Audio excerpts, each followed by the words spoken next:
Dedicated to Eastern and Southern Kentucky, this is WYNT Mountain News at 11. Good evening, I'm Justin Case. Federal authorities announced the single largest prescription opioid law enforcement operation ever, nabbing more than 30 doctors they say illegally prescribed opioids. It's part of the government's ongoing efforts to stem the national opioid crisis. In all, authorities tied the defendants to 350,000 prescriptions and 32 million pills. Every day that these so-called medical professionals have a pen and prescription pad in their hands is another day that they're making people sick. 60 people were arrested in total. Of those 60 people, 5 of them are from right here in Eastern Kentucky. Several of them are doctors. One is a dentist and another is a medical office manager. We went to a medical clinic where one of the doctors works to try to find answers. It was 2 weeks ago when Diane Howell made an appointment at the medical clinic where Dr. Mohammed Mazumdar works. With all the doors locked, she says the news is shocking. I'm not sure. I came to try to, well, to my appointment, and, yeah, it shocked me. Floyd County Dr. Mohammed Mazumdar, Pikeville Dr. Cy Guti, Floyd County Dentist Denver Tackett, and Pikeville Dr. Scotty Akers, along with his medical assistant Sarissa Stamper, are all facing charges. We're here this morning to announce the largest prescription opioid law enforcement action ever. Investigators say the 60 people arrested wrote about 350,000 opioid prescriptions and prescribed more than 32 million pills. The equivalent of a dose of opioids for every man, woman, and child across the states of Ohio, Kentucky, Tennessee, Alabama, and West Virginia combined. Even with fewer opioids now on the streets, officials say their work is not done. The work of the strike force is not done. Strike Force members will continue to work in partnership, investigating and prosecuting opioid-related crime committed by medical professionals in these districts and elsewhere. If all of the charges are proven to be true, people in the community say they feel like it is a step toward progress. I'm glad they're cracking down on everything. The ones that needs to be closed down, I'm glad they're going to close them down. Fighting the opioid crisis one pill and even one doctor at a time. We did run into Dr. Mohammed Mazumdar as he was walking out of the Pike County Detention Center. He did not want to comment without first talking with his attorney. Several other Kentucky doctors are caught up in the massive opioid sting operation. Dr. Cy Guti is among those charged. Guti is charged with 8 counts of healthcare fraud. We started keeping an eye on Guti a little more than 3 weeks ago. We knew federal agents were raiding his offices on March 25th. However, the looming question was why. Robert Taylor says officials need to be strict on opioid distribution, but he believes that may affect those who truly need it. It makes everybody else look bad when we actually have something wrong with us and need to go to the doctors and get narcotics, such as pain pills or something. To our knowledge, right now, several of the doctors are already out of jail. From federal court documents, Dr. Guti is scheduled for a hearing on the 25th in Frankfort Federal Court.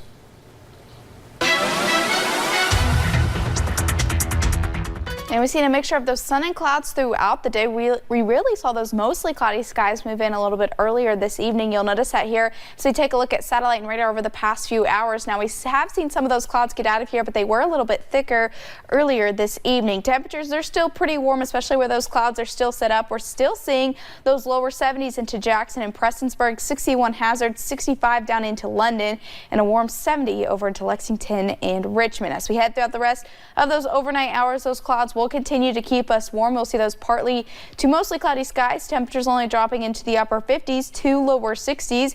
And we keep those clouds as we head into your Thursday as well. We do have a warm day for your Thursday. Bad news is we are looking at a soggy Good Friday as a cold front moves in. Those soggy conditions continue into your Saturday. But what about that Easter Sunday? I'll have that full forecast for you coming up in just a little bit. Justin. Paige, thank you.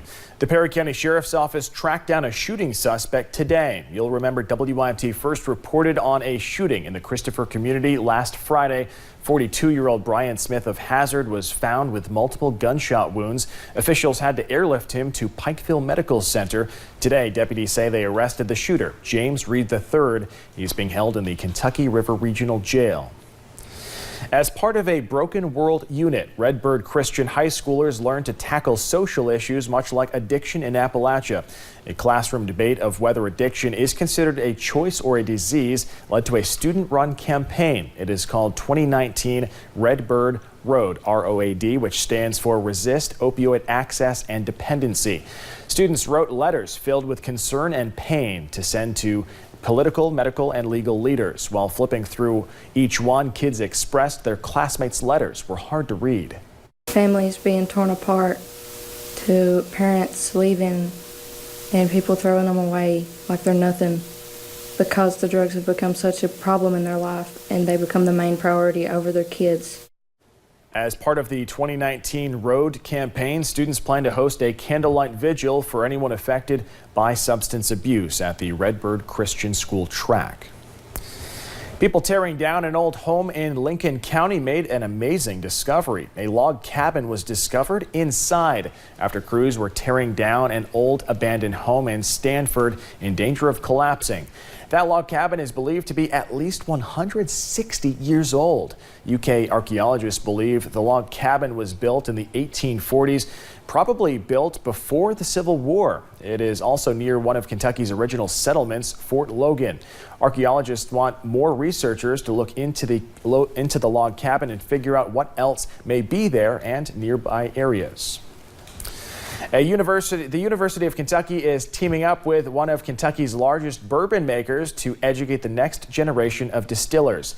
Jim Beam is donating $5 million to create the James B. Beam Institute for Kentucky Spirits. The institute will be built on the success of UK's existing certificate program in distillation, wine, and brewing studies, which the university began offering in 2014.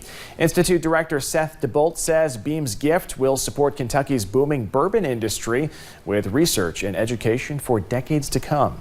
The future is really bright for Kentucky bourbon, and we hope to partner to give young Kentucky students who want a job in the industry and to stay in Kentucky those opportunities.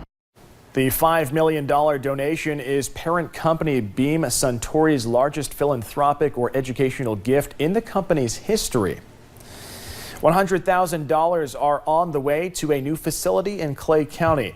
WellCare of Kentucky is donating the money to Volunteers of America Mid-States for their Freedom House in Manchester. This will be a location where women who are addicted to drugs can go if they are nursing or if they are pregnant. This is in hopes to eventually eliminate children born addicted to drugs.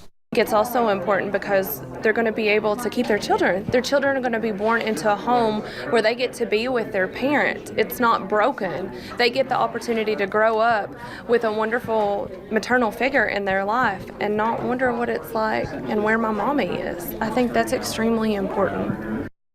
The facility should be open by this summer.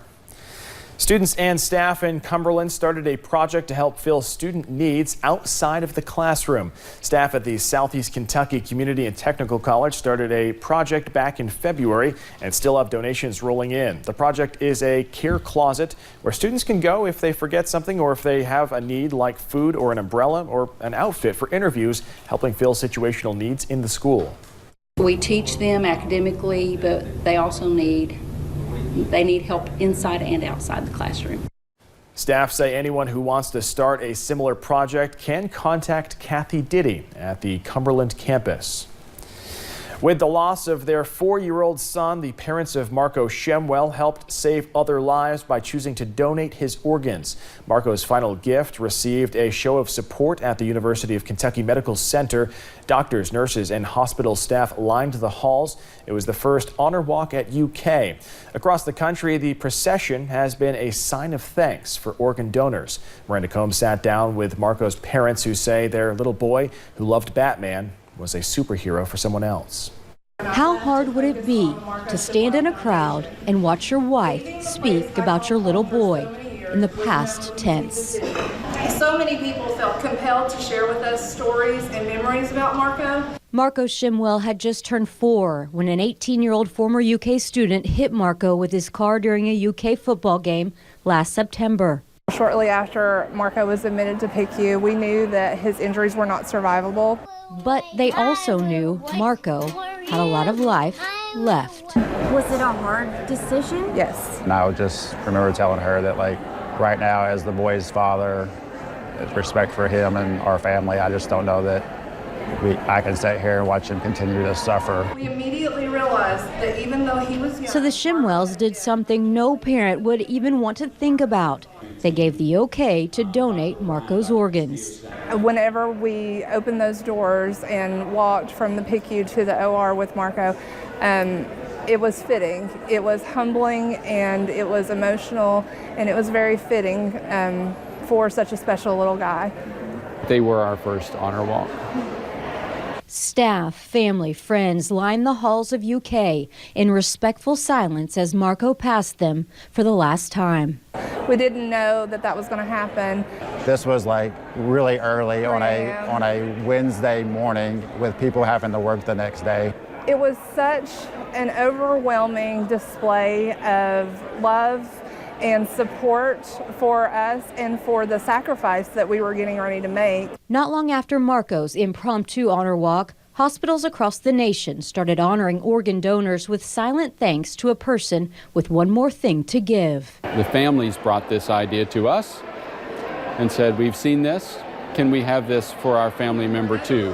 What is your Marco moment? Head trauma surgeon Dr. Andrew Bernard put together a committee to give families the opportunity to have an honor walk for their loved one. Now we'll be offering these to families, and families will decide if it's right for them. This won't be right for everybody. Some families will want it, and some families won't want an honor walk.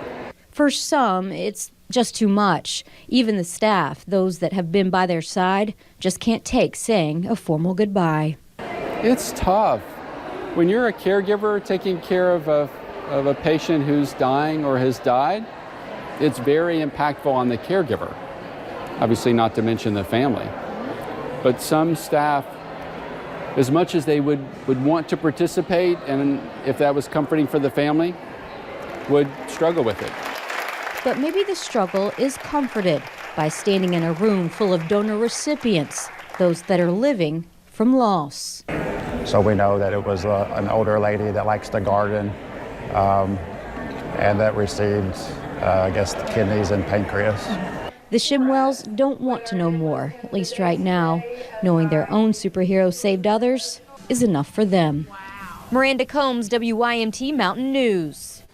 The Shimwells have started the Marco Shimwell Foundation, a mission to create Marco moments or positive change. Since Marco's honor walk, UK has done 2 more formal honor walks. We'll be right back after the break.